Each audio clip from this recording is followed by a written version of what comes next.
तो दोस्तों नमस्कार। आप देख रहे हैं BR26 खेसारी और BR26 खेसारी चैनल में आपका स्वागत है।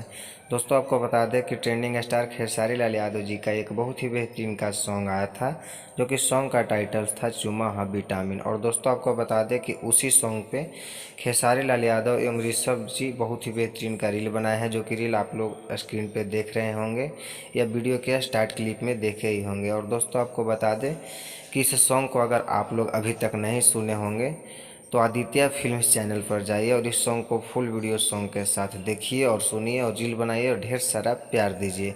जो कि इस सॉन्ग को गाए हैं खेसारी लाल यादव एवं अनुपमा यादव, जो कि सूरज सिंह जी का लिखा हुआ ये सॉन्ग था। सपना चौहान जी का एक्टर्स के रूप में काम की थी। और दोस्तों अगर आप इस चैनल पर न्यू हैं तो चैनल को सब्सक्राइब करके बेल आइकन को ऑल कर लीजिए, ताकि आपको भोजपुरी से जुड़ी हर अपडेट आपको सबसे पहले मिलता रहे।